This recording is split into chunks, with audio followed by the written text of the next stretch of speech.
Lakers Nation, something just shifted in the organization's roster construction strategy. And if you've been tracking the South Bay Lakers over the past few weeks like I have, what I'm about to share with you represents a philosophical change in how Rob Pelinka and the Lakers brass are approaching depth development and talent evaluation. Welcome back to Lakers News Fan Report, your #1 destination for breaking news, exclusive insider information, and comprehensive coverage of our beloved Los Angeles Lakers. I'm bringing you a story today that connects developmental pipeline success with immediate roster decisions. And I need you to stay locked in because the player at the center of this move has been putting up numbers that are impossible to ignore. And the implications for our front court rotation could be more significant than anyone realizes. Right now, let me paint a picture for you of what's been happening in Ontario with the South Bay Lakers. While most fans have been focused exclusively on what's happening at Crypto.com Arena, the G League affiliate has been serving its purpose exactly as intended, providing a testing ground for young talent, giving players opportunities to develop their games against professional competition, and allowing the organization to evaluate who deserves a closer look at the NBA level. And over the past several weeks, one name has been absolutely dominating the stat sheets, putting up performances that have forced the Lakers' decision-makers to take serious notice, and creating a situation where the organization had to make a choice about whether to bring this production up to the main roster. This isn't just about one good game or a hot shooting night. This is about sustained excellence, about consistent production across multiple games, about a player demonstrating that he's too good for the level he's currently playing at and deserves an opportunity to prove himself on the biggest stage. And when you're the Lakers, when you're competing in the Western Conference where every game matters and depth can be the difference between a playoff run and an early exit, you can't afford to ignore talent that's screaming for attention right in your own developmental system. Friday night, South Bay faced the Santa Cruz Warriors in a game that would prove to be a showcase for exactly the kind of player I'm talking about. This player dropped 18 points on incredibly efficient 7 of 10 shooting, but it wasn't just the scoring that stood out. He grabbed 14 rebounds, controlled the glass on both ends, showed the kind of motor and hustle that translates to winning basketball, and was the primary reason South Bay came away with a victory. That's not a fluke performance. That's not getting hot from three-point range and inflating your stats. That's dominating the fundamentals of basketball, impacting the game in multiple ways. It's showing you belong at a higher level. But here's where it gets really interesting. Here's where this story transforms from a nice G League performance into something that demands organizational action. Just 2 days later on Sunday, the same two teams met again. And instead of coming back down to earth, instead of regressing to the mean like most players do after a career night, this player went out and topped his previous performance. He scored a team-high 22 points, once again demonstrating scoring efficiency and the ability to find his spots within the offense, and continued to impact the game beyond just putting the ball in the basket.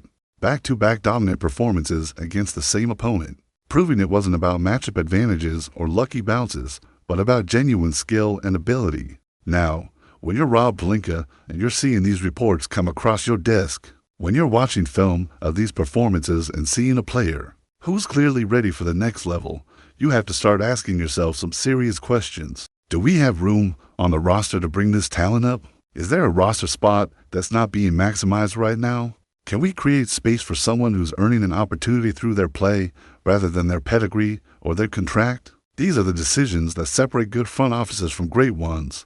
The willingness to make tough calls based on merit and production rather than sunk cost or reputation.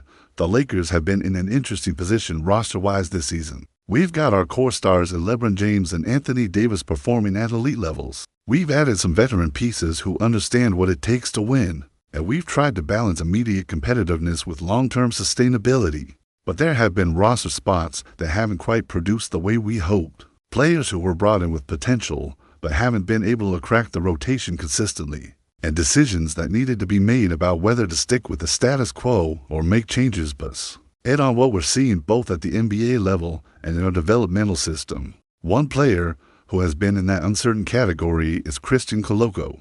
Koloko was signed last season with the hope that his size, athleticism, and defensive potential could develop into a rotation piece for the Lakers. He's got the physical tools you look for in a modern NBA center. He showed flashes at times that suggested there might be something to work with, but the consistency was never there.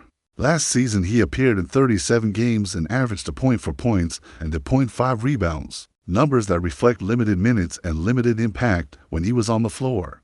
This season, Koloko hasn't appeared in a single game for the Lakers at the NBA level, which tells you everything you need to know about where he stood in the rotation and in the coaching staff's trust. Over the weekend, Koloko played into G League games, his first action of the entire season. He scored 5 points in the first game and then had a much better showing in the second. With 12 points and 14 rebounds, those are decent numbers, and in isolation they might suggest a player finding his rhythm, but context matters tremendously here. This is a player who's been with the organization, who's had time to develop, who's had coaching and resources invested in him, and who still hasn't been able to establish himself as a reliable NBA contributor. There's a phrase that gets used in basketball evaluation that perfectly describes Koloko's situation. He's always felt like he was 2 years away from being 2 years away. That's a polite way of saying the development timeline isn't progressing the way anyone hoped, and that waiting for potential to materialize might not be the best use of a roster spot. So the Lakers found themselves at a crossroads. On one side, you have a player who hasn't produced at the NBA level, who hasn't been able to crack the rotation, and whose development has stalled. On the other side, you have a player in your G League system who's dominating his competition, who's putting up consistent numbers, who's showing he's ready for a bigger opportunity, and who's earned consideration through his performance rather than his potential. When you frame the decision that way, when you look at production versus promise, the choice becomes much clearer. Reports started circulating over the weekend that the Lakers were seriously considering making a roster move, that they were evaluating their options, and that changes could be coming. For those of us who had been following the South Bay Lakers closely, we knew exactly what player was forcing this conversation. And then the news broke, first reported by Shams Charania of ESPN, confirming what many of us had suspected was coming.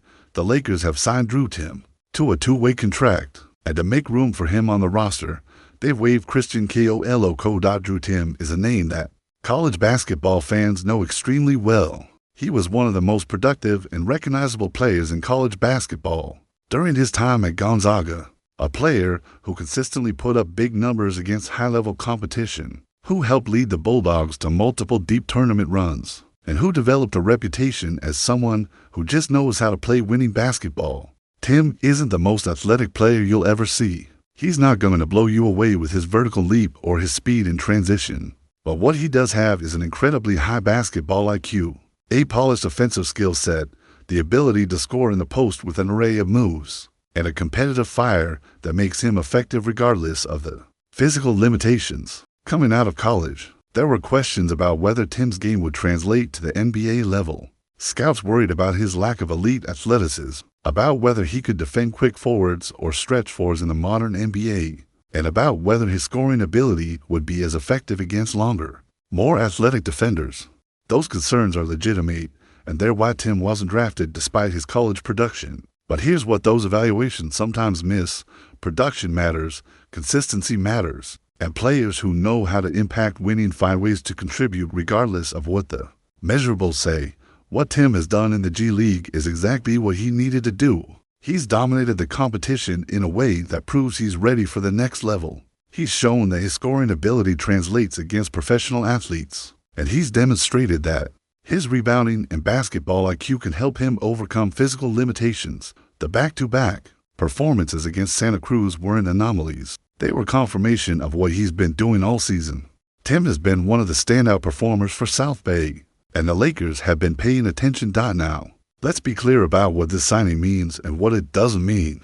Timme is being signed to a 2-way contract, which means he can spend time with both the NBA team and the G League affiliate.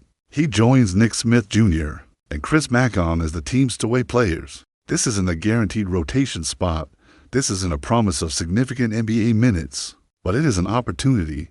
It's a chance to practice with LeBron and AD, to learn from J.J. Redick's coaching staff, to be around the team and potentially earn minutes if he continues to produce and if opportunities arise through injury or matchup needs. The interesting thing about Timme from a roster construction standpoint is that while he's listed at 6'9" and plays more as a forward, he offers statistical production that Koloko consistently struggled to achieve. Timme can score in multiple ways. He's a proven rebounder, and he has the kind of offensive versatility that makes him useful in different lineup configurations.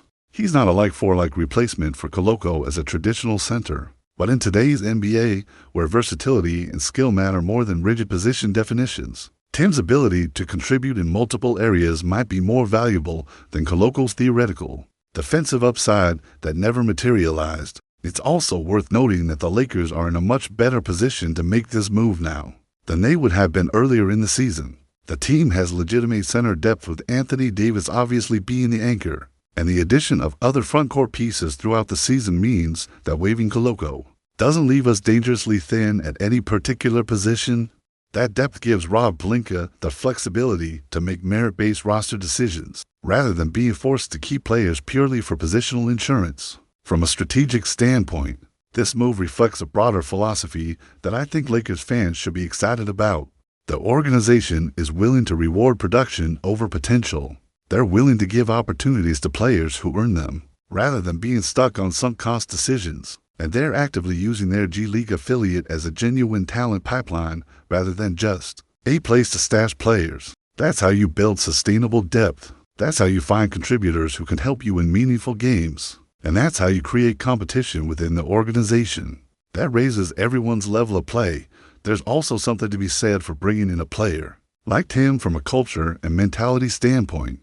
This is someone who's been counted out before, who's had to prove himself at every level, who's used doubts about his athleticism as motivation, and who just consistently produces regardless of the circumstances. Those are exactly the kind of players who thrive in Lakers culture, who understand the pressure and expectations that come with wearing purple and gold, and who don't shrink from big moments. Timme has played in Final Fours, he's performed on the biggest stages in college basketball, and he's shown he has the mental makeup to handle high-pressure situations. Now, I want to be realistic about expectations here. Timme isn't going to come in and be a rotation regular immediately.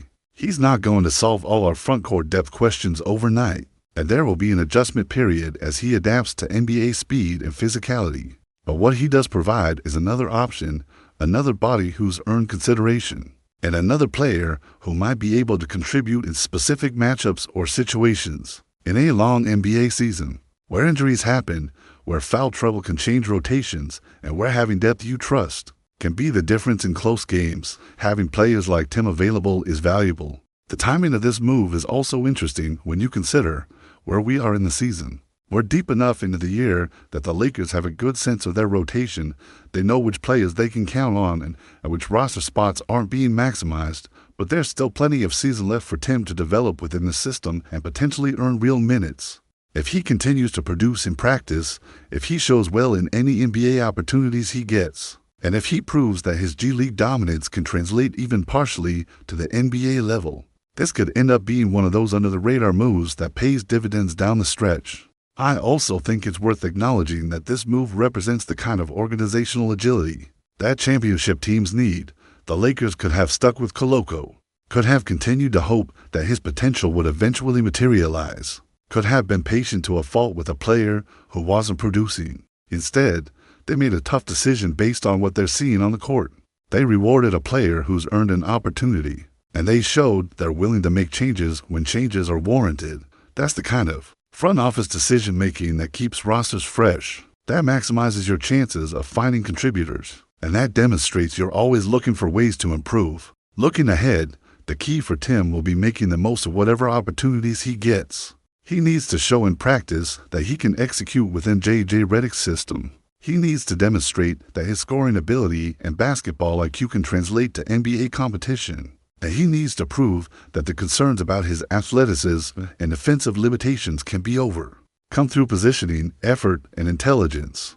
If he can do those things, if he can carve out even a small role within the rotation, then this signing will have been a success. And if he continues to dominate in South Bay while being available for NBA call-ups when needed, that's still valuable for organizational depth. So here's my complete analysis of this move. The Lakers made the right decision. Drew Timme earned this opportunity through his production. Christian Koloko wasn't maximizing his roster spot, and the organization showed they're willing to make merit-based decisions rather than being paralyzed by sunk cost or potential.